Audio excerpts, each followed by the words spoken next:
Currently is starring in the company of the smash British Broadway, all over the country, actually. It's a musical, Me and My Girl. It's at the Fisher Theater. His work on Broadway, starring as Mozart in Amadeus, earned him a Tony Award nomination as Best Actor. He's recorded 3 albums of songs. He's appeared in motion pictures as diverse as Annie and the Rocky Horror Picture Show. Please welcome Tim Curry.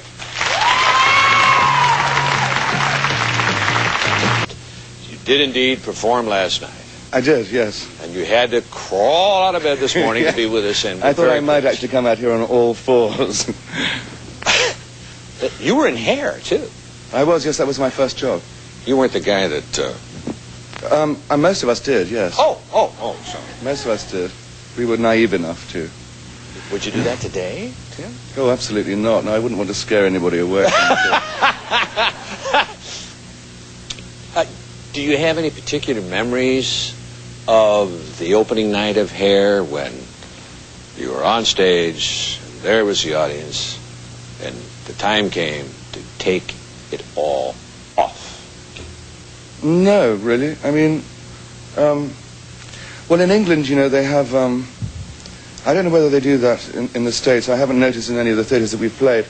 But in England, they have little binoculars that you can put in I think it was sixpence then. It would be like, I don't know, 50 cents.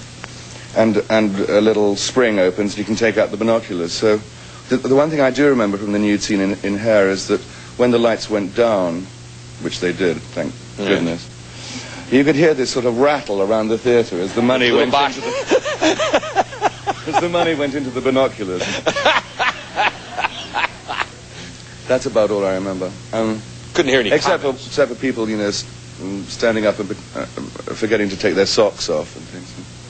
Then you went into the stage version, the original version of the Rocky Horror Show, as it was called on stage. Yeah, that was sort of sometime later, yeah. And then you did the Rocky Horror Picture Show. Horror Picture Show. Yes. I'm going to get a picture show in there, yes. Yeah. And that goes on forever and ever in this country. You Yes. know that. Do you ever get a little concerned that you'll never be remembered for anything but that? Well, there's not much point in being concerned about it, really.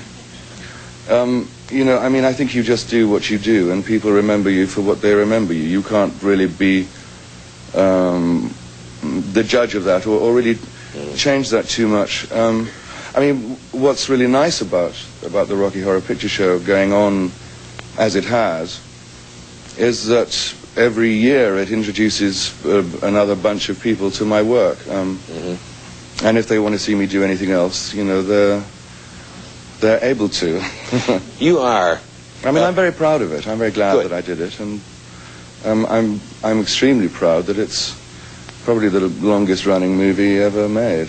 You're an extraordinarily versatile performer, and you managed to do a wide variety of roles.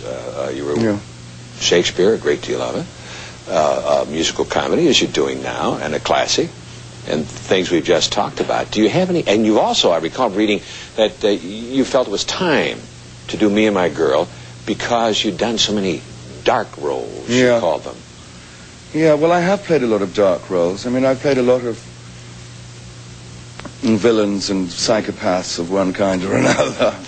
I mean, that's partly because they're really the most interesting roles to play. I mean, the heroes are usually pretty dull roles to play. You know, you smile a lot and you get the girl, and who cares? You know, I mean,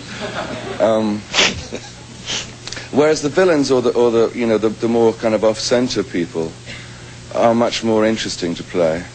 But after a while, you know,